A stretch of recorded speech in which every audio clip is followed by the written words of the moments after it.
In just 3 years, 3 proud daughters married into wealth. And one by one, they all came crashing back home. Quarrels, debts, disgrace, until even the neighbors asked, how can a chief's compound turn into a house of shame? Because the seed you plant is the one that grows. The compound of Chief Alphonsus was a restless hive. Carpenters tightened ropes on half-raised tents, women's pestles rose and fell in the pounding rhythm of yam, and children dashed across the yard with bowls, trays, and errands that seemed to multiply every minute. Smoke curled above the outdoor kitchen, thick with the promise of stew and pepper soup. Lady Esther bustled through it all, wrapper tucked around her waist, voice cutting the air as sharply as the pestles. Shift that cooler to the shade in. No, not there, under the mango tree. And you, stop dragging your feet. Time is running, please. Her hands flapped with authority, pointing here and there, but they rarely touched the work she commanded. She paused every few steps to adjust her head tie or smooth her blouse, then spun again to bark another order. The sound of car horns outside broke through the noise. Heads turned as 2 sleek cars rolled to a stop at the gate. Tina emerged first, sunglasses perched high, handbag dangling on her arm. She glanced around, lips parting in faint disapproval, before slipping into a chair under the tent. This place is too scattered, she announced. Somebody arrange these coolers properly. We can't have them lying about like firewood. She stretched her legs and crossed them, the picture of comfort, and beckoned to 2 boys carrying crates of malt. Careful, Elle. If anything breaks, who will pay? Put them inside the parlor. Do it quickly. Jessica followed close behind, her eyes darting critically from one end of the yard to the other. Who decorated these chairs like this? It looks like a burial, not a wedding. And look at that ribbon. It's not champagne gold, it's dust gold. She waved over a vendor who had just arrived with tomatoes. My friend, this is what you brought. You call this fresh? Take it back before you embarrass us. The vendor shifted uncomfortably. Madam, this is what is in the market. Jessica cut him off with a scoff. If you cannot deliver fresh, then don't waste my time. I won't accept this nonsense. She turned away, already pulling out her phone. Let me call the other supplier. At least she knows how to respect customers. A murmur rose along the fence line where neighbors lingered, watching the scene unfold. One woman, tying her wrapper tighter, leaned close to her companion. That's how they have behaved since childhood, no home training. Her companion clicked her tongue. See Samantha, who is not even their mother's child, yet she is the one carrying water up and down. Samantha, Tina, and Jessica's cousin, was already at the tap again, a bucket balanced against her hip. She had been working since dawn, fetching water, washing vegetables, carrying firewood, and she did it all with a smile that reached her eyes. She returned now with the full bucket, setting it by the fire where a pot hissed. Auntie, I've brought more water, she said, crouching to stir a pot before the cook could even ask. She wiped her hands on her wrapper and moved on to stack plates near the serving table. Her quiet energy steadied the compound. Children called her name when they needed help. Women nodded in approval when she appeared at their side. Even the young boys, confused by Tina's contradictory orders, looked to Samantha for the final word. Leave the crates by the door, she told them gently. We'll stack them neatly so guests can reach them. The boys obeyed with relief. At the veranda, Chief Alphonsus sat in his armchair, a red cap on his head and coral beads at his wrist. Men stopped to greet him, bowing slightly. Chief, I greet you, they said, and he nodded in return, his face dignified, his smile small but courteous. Yet his eyes, steady beneath the cap, drifted often from Tina lounging in her chair, to Jessica scolding the vendors, and then to Samantha carrying a tray with ease. Pride flickered whenever Samantha passed, but disappointment settled again as his gaze returned to his own daughters. At the gate stood the ever-present gossip. She clutched an empty bucket, pretending to wait her turn at the tap, though her ear was sharper than her thirst. She craned her neck toward the compound, lips pursed in satisfaction. Huh, she murmured just loudly enough for the women beside her. I said it. These ones will not change. She shifted her bucket from one hand to the other, though not a drop of water touched it. Jessica's voice rose again, slicing through the noise. If this decorator doesn't fix that ribbon in 10 minutes, I will remove it myself. We can't disgrace ourselves before big people. Tina waved lazily from her chair, sunglasses still in place. Mama, please, you should find someone else to count the plates. I'm handling the bigger picture here. Lady Esther pinched her wrapper and sighed, but her voice stayed even. My daughters, please help me a little. The day is almost here.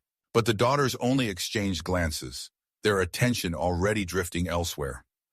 The compound buzzed on, smoke, music, pestles, children, and in the center of it all, Samantha's laughter carried lightly, a counterpoint to the sharp commands and weary sighs. From his chair, Chief Alphonsus watched it unfold, saying nothing.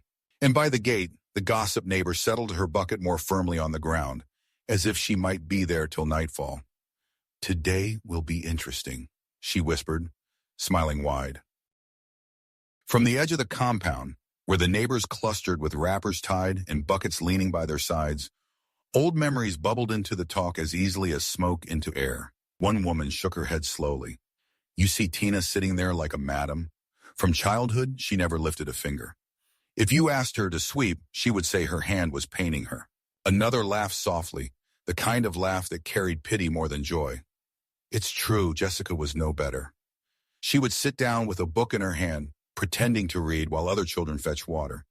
If you said anything, Mama Esther would rush. 'Leave my daughters alone.'" The first woman adjusted her scarf, lowering her voice though her eyes were sharp. "I still remember that day Chief Alphonsus got angry. He wanted to flog Queen because she broke a plate and still insulted the housegirl. He already held the cane, ready to teach her sense, but Lady Esther entered quickly. The second interrupted, acting the scene with her hand on her chest. "Leave my daughters. They are queens," she shouted. I heard her clearly. Queens who couldn't even wash a cup. They both chuckled, though the humor was tinged with disapproval. "That's how it started," another neighbor added, joining in. "Chief wanted to correct them like a real father, but their mother would always cut him short. She pampered them more than anyone could bear. See them now, grown, and they don't know anything." Their voices dropped as Jessica's sharp tone carried across the yard again, scolding a vendor. The women exchanged glances that said the rest. They had seen this play before, beginning in childhood, repeating now in marriage preparation, and they knew well how such stories often ended. The next day, the wedding day, arrived with a brightness that seemed to bless the compound. Music floated from the band at the gate, drummers striking their talking drums with practiced ease. Guests came in their best lace and agbada, women shimmering in gelli that caught the sun. But all eyes turned when Queen stepped out. She was radiant in her bridal attire. The gown, white and carefully stoned, shimmered with each movement. Her veil framed her face like soft light, and as she walked slowly between the rows of chairs, whispers followed. "Ah, fine girl," someone said with awe. "See how she is shining." Queen smiled, chin lifted, soaking in the attention as though it had always been hers. Lady Esther trailed close, her face glowing brighter than the beads around her neck. She clasped the hands of every guest she met, unable to keep her joy contained.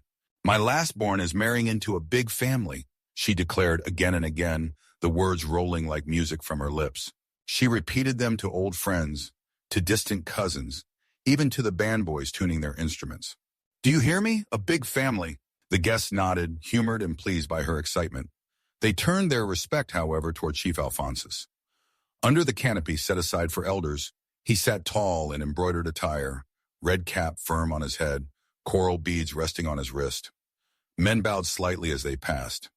"Chief Alphonsus, I greet you." "You are welcome," he answered, his tone measured, dignified. He lifted his hand only slightly, acknowledging them with the restraint of a titled man. But his eyes betrayed him. When they rested on Queen, they softened with pride. When they drifted away, unease clouded them. His gaze lingered on the crowd, on his other daughters, on the restless energy beneath the celebration. He smiled faintly when spoken to, but his thoughts moved elsewhere, heavy and unsettled. From beyond the rows of chairs, neighbors watched, not as invited guests, but as witnesses. They admired Queen's beauty, nodded at Chief's regal bearing, smiled politely when Lady Esther passed by announcing her daughter's good fortune. Yet their whispers traveled quietly between them, threading doubt into the day.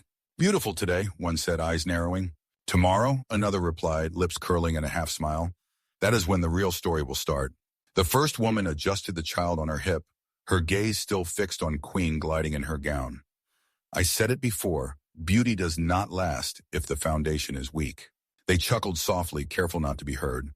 The music swelled, covering their words. The celebration pressed on. Plates clattered, drums beat faster. Queen's laughter rang as she posed for pictures. Lady Esther's voice carried above it all. My last-born is marrying into a big family. But in the quiet behind Chief Alphonsus's eyes, and in the whispers that crept along the edge of the crowd, the weight of tomorrow had already entered the room.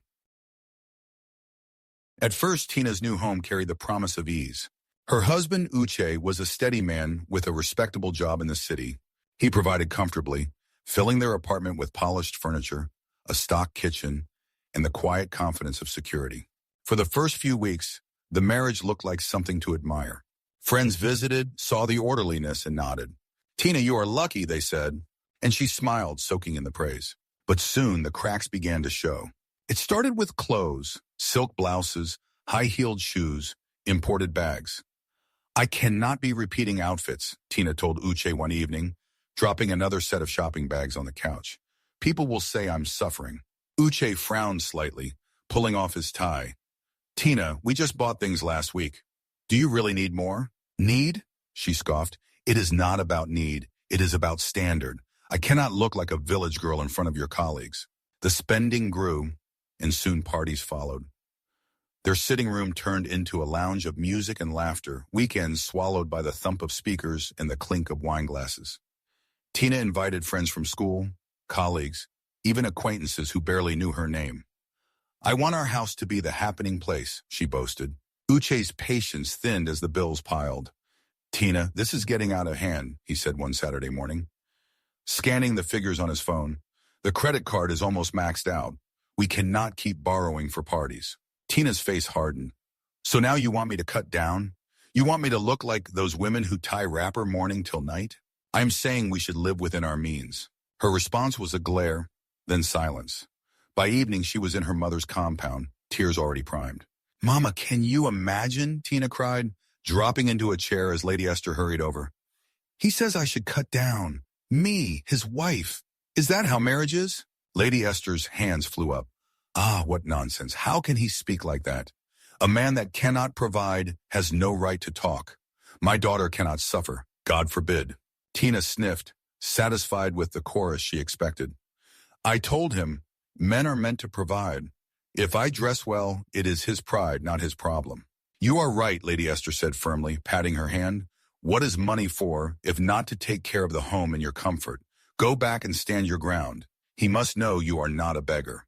When Tina returned, Uche tried again, voice calm but weary. "Tina, we are drowning in debt. I am warning you, if we do not slow down, it will consume us." "You are just stingy," she shot back. "Other men beg their wives to look good. You are here counting pennies like a trader." Arguments became routine, debt their constant companion. Creditors began to call. Uche's shoulders sagged under the weight of numbers he could not control. Yet Tina never slowed. Another dress, another party, another guest list to impress. Neighbors heard the quarrels through the walls, his voice raised in frustration, hers sharper, louder, fueled by the defense she carried from her mother's house. And while the laughter of guests still spilled from their home on weekends, inside the cracks widened, threatening to turn the comfort of the beginning into a ruin neither of them could easily repair. Jessica's marriage began with a fragile kind of harmony, one that cracked easily at the faintest pressure. Her husband, Chuma, was a man of calm voice and steady hands, the type who tried to talk before he raised his tone. But Jessica's temper always moved faster than reason. The quarrel started small. One evening, Chuma asked gently, "Jessica, why is the stew always too salty these days?" Her eyes flared. "So now I cannot even cook? You mean to tell me your mother's food is better than mine?" "Jessica, that is not what I said." "Don't insult me, Chuma. I will not take it." She slammed the pot lid shut, and the rest of the evening dissolved into silence, broken only by the scrape of spoons against plates. It grew worse with time. Little things became sparks.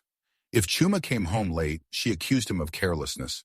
If he corrected her tone in front of others, she lashed back with twice the force. Neighbors often paused by the corridor of their compound, hearing the shouting that spilled through the windows. "Jessica, lower your voice," Chuma pleaded one night, but his voice was drowned out. "Don't tell me what to do. You think because you married me, you own me? Never." By morning, she would be at Lady Esther's house, anger still hot in her chest. She sat heavily, wrapper tied loosely as if she had rushed out. "Mama, can you imagine the rubbish Chuma said to me yesterday? He wants to control me. Me, Jessica." Lady Esther clicked, her tongue, shaking her head with sympathy. Don't allow any man to control you. A woman that bends too much will break. Stand your ground, my daughter. Encouraged, Jessica would return home, not softened but sharpened, armed with her mother's words like a shield. One evening, the quarrel reached a pitch that left even the neighbors restless. Chuma had asked her to speak more gently to his younger sister, who had come visiting. My sister came to greet us, Jessica. You didn't have to insult her. Jessica folded her arms, eyes blazing. I said what I said. If she misbehaves in my house, I will put her in her place. And you, Chuma, if you don't like it, go and marry another woman. The words landed like stones. Chuma stared at her, the patience in his face finally breaking. Everyday argument, everyday insult. Jessica, this marriage is becoming unbearable. Neighbors heard the thud of a door and Jessica's raised voice that carried into the night. They exchanged looks of pity and disapproval. I heard once, she has always had a bad temper since childhood, one woman whispered. A hot temper her mother never corrected. Jessica returned once more to her mother, recounting the fight with trembling hands. Lady Esther, as always, pulled her close, smoothing her back. Don't fear. You are not a slave. Don't allow any man to ride on you. But in Chuma's silence, in the heaviness of his steps around the house, in the way he no longer tried to argue but simply stayed away, the truth was clear. Patience had run out. The marriage had turned from partnership into prison, and Jessica's temper had built the bars herself. At first, Queen's presence in her husband's house was like a display. Clothes folded in gleaming wardrobes, perfumes lined on the dresser, shoes arranged in perfect rows. She glided from room to room with the grace of someone who believed the house itself should bow to her. But when it came to the quiet rhythm of chores, she refused. One morning, her husband Ben returned from work to find plates stacked in the sink untouched since the night before. Queen, he called gently, why didn't you wash these? She tilted her chin, brush poised in her hand as she painted gloss over her lips. I am Queen. I didn't marry to wash plates. Ben blinked, taken aback. But it's our home. If we don't take care of it, who will? Then hire a maid, she replied, snapping her compact shut.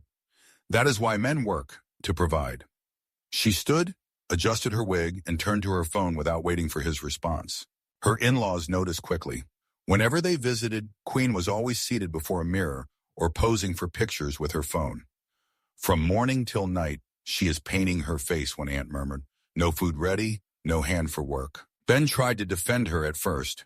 She is still adjusting, he told them, but the complaints piled up like the unwashed plates. One evening, weighed down by frustration, Ben made a quiet trip to see Chief Alphonsus. The old man welcomed him into the sitting room, sensing at once that this was no ordinary visit. Talk to me, my son, Chief said, folding his hands. Ben exhaled heavily. Chief, I don't know what to do. Queen refuses to do anything in the house. From morning till night, it is makeup, social media, or gossiping on the phone. If I complain, she says she didn't marry to suffer. Chief's eyes darkened, his silence long before he spoke. Marriage is not a beauty contest, he said finally.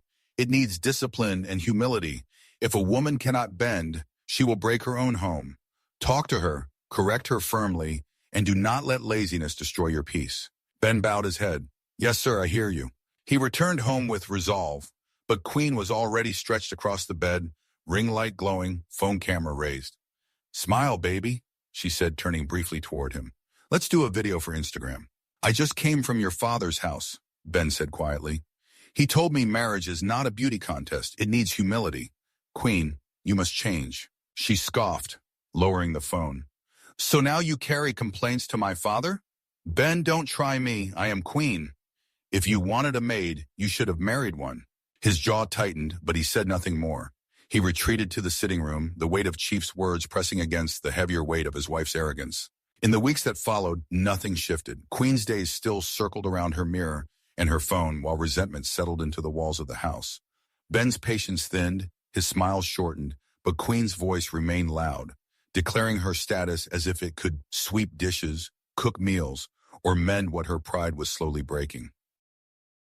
3 years had not passed before the shine wore thin. What began with laughter and promises now sagged under quarrels, debts, and resentment. In Tina's home, creditors banged on the gate. Uche shouted from the veranda, "Tell them I will pay when I can," while Tina sulked in the sitting room, flipping through fashion magazines. I will not reduce my standard because of small debt, she hissed. Across town, Jessica's voice carried almost daily. Neighbors shook their heads as her shouting rattled the walls. Chuma, you are nothing without me, she screamed one afternoon. Don't you ever try to control me. Doors slammed, plates clattered, and the compound children learned to scatter whenever her anger rose. And in Queen's house, the glow of ring lights never dimmed, even as her husband Ben's patience did. Queen, must everything be selfie? He asked one evening, his tone weary. Our home is falling apart. She looked at him over the rim of her mirror. If you don't like it, leave. I will not wash plates for anyone. Word spread quickly. By the well, at the market, in the corridors, the neighbors spoke. See, titles and beauty cannot keep a home, one woman said, her voice low but sharp. It is training that matters. Others nodded. Their mothers spoiled them. No discipline, no respect. Now see the result. Lady Esther felt the whispers pressing against her like smoke. She sat at the back pew in church one Sunday, head bowed, tears stinging her eyes. Sister Agnes, her closest friend, noticed and reached for her hand. Don't cry, my sister, Agnes whispered gently. This is not ordinary. It is a spiritual attack. The enemy does not like to see good children prosper. But, Lady Esther's lips trembled. Everywhere I turn, people are talking. My heart is heavy. Don't listen to them, Sister Agnes insisted, squeezing her hand tighter. God will fight for your children. Remember, the devil always attacks bright stars. Hold on to faith. Lady Esther nodded, clinging to those words as if they were a lifeline. Yet even as the choir sang and prayers rose, the murmurs outside the church walls continued, neighbors reminding one another that what breaks a home is not poverty or beauty, but the training that was either given or withheld. It was a humid afternoon when the sound of a taxi horn broke the quiet of Chief Alphonsus's compound. Heads turned as the gate swung open and Tina stumbled in, her arms heavy with luggage. Suitcases trailed behind her, but what drew the neighbors' eyes most were the glossy shopping bags perched on top. Designer labels shouting loudly despite the dust of travel. Mama, she cried, dropping her bags in the middle of the yard. Her voice cracked with sobs as Lady Esther rushed out, wrapper barely tied. Mama, he drove me out. Lady Esther pulled her close, hands patting her daughter's back, her voice already rising in outrage. What? He sent you away? That useless man! Holy ghost thunder scatter his business. He will know no peace. She stamped her foot, her eyes wild with anger. How dare he put hands on my daughter's luggage? How dare he? Tina collapsed into the plastic chair by the veranda, face streaked with tears. Mama, I only asked for a little money to finish some things. Just a small loan to balance the shopping I did. He started shouting, calling me wasteful, saying I only bring debt. Next thing, Mama, he packed my things. He said he cannot continue again. She wailed louder, clutching her mother's wrapper like a child. Lady Esther's curses grew hotter. Jehovah strike him with madness. Any man that mistreats my child, fire consume him. He will regret the day he met you. She turned her face upward, arms trembling. My God, fight for my daughter. From the veranda, Chief Alphonsus sat silently in his chair, eyes fixed on the scene. His cap shadowed his face, but the slow shake of his head was clear. He did not speak, though his silence cut sharper than any words. Neighbors began to gather at the fence, buckets balanced, eyes alive with gossip. One woman leaned closer, whispering to the others. Debt chased her home. All those parties we heard about, all that spending, see her now. True, another muttered, adjusting her scarf. She thought life was a catwalk, but debt does not smile. Inside the compound, Tina wiped her eyes but kept her chin lifted. Mama, you must call him. You must tell him he cannot do this to me. I am not one of those women that beg their husbands. He will come and apologize. Lady Esther nodded fiercely, still breathing heavily. Don't worry, my daughter. Leave it for me. He has insulted the wrong family. We will see who laughs last. Chief Alphonsus rose slowly, his cane tapping once against the floor. He glanced at Tina, then at his wife, but said nothing. His shoulders sagged slightly as he turned back toward his room, each step heavy with resignation. The neighbors' whispers carried after him, blending with Tina's sobs and Lady Esther's angry prayers. The compound that had once prepared for celebration now hummed with a different kind of noise, the sound of disgrace arriving not with shouts, but with bags dropped on familiar ground. It was only 3 days after Tina's return when another storm blew into the compound. The noise started outside, car doors slamming, a man's angry voice cutting through the air. By the time the gate swung open, neighbors were already craning their necks. Chuma, Jessica's husband, charged in with 2 bags slung over his shoulder and another dragged in his hand. His face was hard, jaw tight with fury. He didn't bother with greetings. With one heavy motion, he flung the bags onto the ground in the center of the yard. "Take your daughter," he roared, chest heaving. "I am done." The sound froze the compound for a moment, then broke it open. Neighbors rushed to the fence, wrappers flapping as they leaned forward. The gossip woman, who had been balancing her bucket on her hip, nearly let it crash to the ground in excitement. She quickly steadied it, eyes shining as she adjusted her stance for the best view.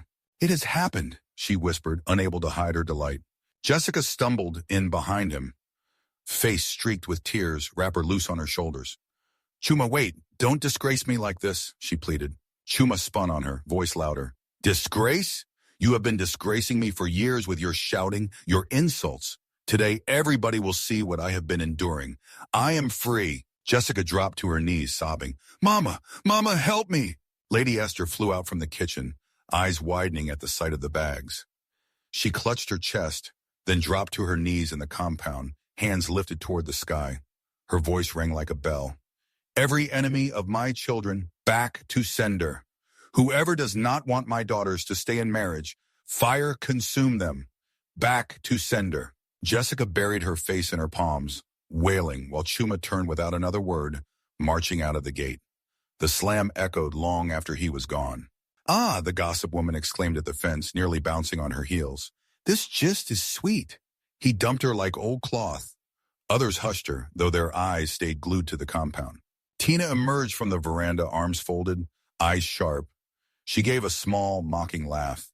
"So you too have come back? Welcome, at least I am not the only one." Jessica's head shot up, anger cutting through her tears. "It is you. You are the bad example. You ran home first, and now men think they can treat Alphonsus' daughters like this. You spoiled everything." Tina scoffed, tossing her head. "Don't blame me for your hot temper. You never respected your husband for one day. Everybody in your compound knows it." Their voices rose, clashing in the compound, tears mixing with insults. Lady Esther crawled closer, still kneeling, stretching her arms between them. "Stop it, my daughters. The devil is the one laughing now. Stop it." Her voice cracked as she cried out again. "Every enemy of my children, scatter by fire." Chief Alphonsus stood at the doorway, cane in hand, his face unreadable. He did not move, only watched as his compound filled with the sound of curses, wails, and quarreling. At the fence, the neighbors whispered their final judgment. First Tina, now Jessica. The storm has entered this family. Only God knows who is next. The compound was still heavy with the noise of Jessica's disgrace when another scene arrived to crown it. Late in the afternoon, the sound of wheels scraping the ground drew every head toward the gate. Queen appeared, her face painted but streaked with sweat, dragging 2 heavy boxes behind her. Another satchel hung on her shoulder, bulging with wigs and makeup kits. Dresses spilled from an open carton, sequins flashing in the sunlight. She dropped the boxes just inside the compound and collapsed on top of one, panting. "Mama," she called, her voice trembling with rage. "Mama, can you imagine? They don't value me. They want me to be like their house girl." Lady Esther rushed forward, pulling her daughter up, brushing at the dust that clung to her gown. "My queen, don't cry. Don't let them reduce you. You are not a house girl. You are the daughter of Chief Alphonsus." Queen sniffed loudly, her lips quivering. From morning till night, it was complaints. "Queen, cook food. Queen, sweep the house. Queen, why are you always taking the pictures? Mama, I told them I am queen. I did not marry to wash plates or sweep floors." She wiped her nose with the back of her hand, voice rising. "They want to turn me into their slave. I will never agree." Lady Esther wrapped an arm around her, rocking her gently as if she were still a child. "My daughter, don't worry. The battle is not yours. God will fight for you." Just then, Sister Agnes, who had been visiting from church, stepped into the compound with a Bible pressed to her chest. Her voice rang firm and certain. "This is not ordinary," she declared. "It is spiritual warfare. The devil is attacking this family because of your glory. But God will not allow it to stand." She turned to Lady Esther, eyes blazing with conviction. "My sister, don't cry. Lift up your voice, heaven will answer. Amen, Lady Esther shouted, gripping Queen tighter. God will scatter every enemy that wants my daughters to suffer. Queen nodded, still weeping, but her words carried defiance. They will regret. One day they will see me and know they lost a jewel. Around the compound, neighbors gathered yet again. The gossip woman had abandoned all pretense now. Her bucket lay forgotten by the gate as she leaned forward eagerly. 3 in 1 week, she muttered, eyes wide. God, who could believe it? Others whispered back, their tones sharp. Beauty cannot keep marriage. It is training that holds a house together. From the veranda, Chief Alphonsus sat in his chair, cane balanced across his knees. His gaze rested on Queen's scattered boxes wigs spilling onto the dust, clothes half folded, and then moved to his wife, still praying loudly with Sister Agnes. Slowly his eyes lifted to Samantha, who stood by the kitchen door, hands damp from washing plates she had not dirtied. Their eyes met. No words passed, but the meaning was clear. In Samantha's quiet steadiness and the daughter's loud collapse, the truth stood naked before them both. Chief's chest rose with a heavy sigh. He turned away, his silence louder than Esther's prayers and Agnes's proclamations, as the compound once again filled with wails, whispers, and the echo of what had been lost. By the following week, Chief Alphonsus's once peaceful compound had become a restless storm. All 3 daughters, Tina with her shopping bags, Jessica with her quarrelsome tongue, and Queen with her boxes of wigs and makeup, were now living under their parents' roof again. What should have been a refuge felt more like a battlefield. From early in the morning the quarrels began. Tina stormed into the kitchen, frowning at the pot on the fire. Who touched my meat? I kept 3 pieces here yesterday. Jessica shot back from the corner, wrapper tied carelessly. So because you're the eldest, you think all the meat belongs to you? I ate it, and so what? You shameless woman, Tina barked. Better watch your mouth, Jessica snapped, stepping closer. Don't forget it's your wasteful lifestyle that sent you packing. Before either could throw hands, Queen appeared, fanning her freshly powdered face. All of you should stop shouting. I'm trying to record a video, and your noise will spoil it. Tina turned on her. Queen, you better wash those plates first before talking about videos. We are not your in-laws that you can command. Queen hissed loudly. Me? Wash plates? I told you people, I didn't marry to be a house girl.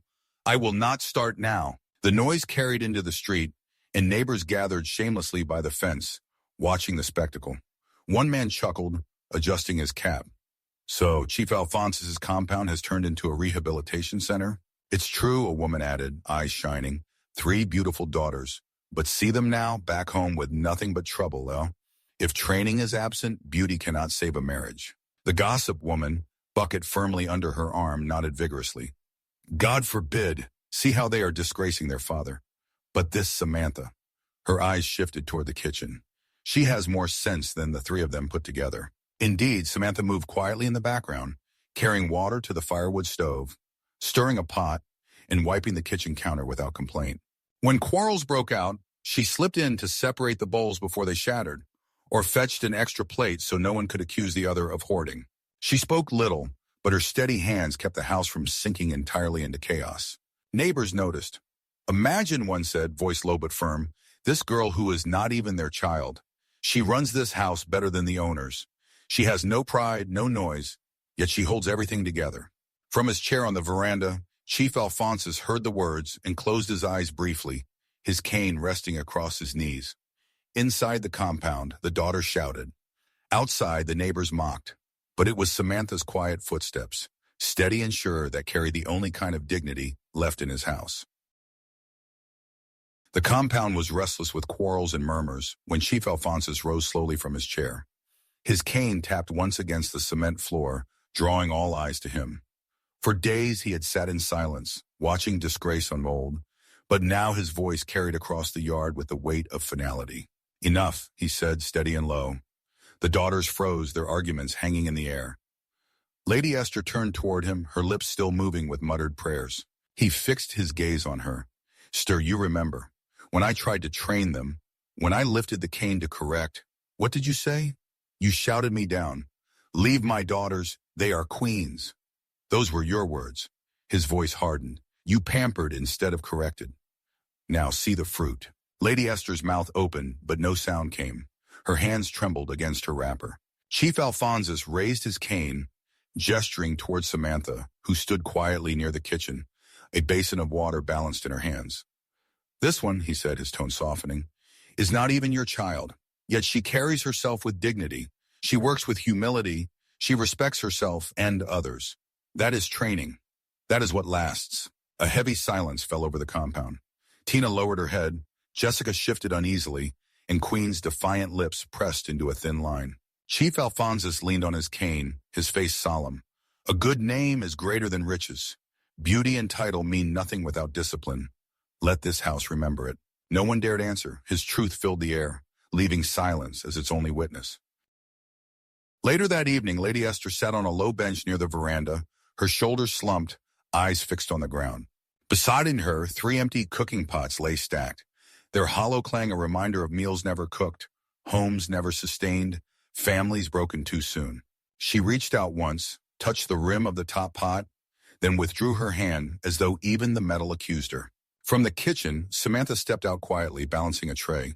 She moved with the same steady grace she always carried, placing the plate before Chief Alphonsus without a word.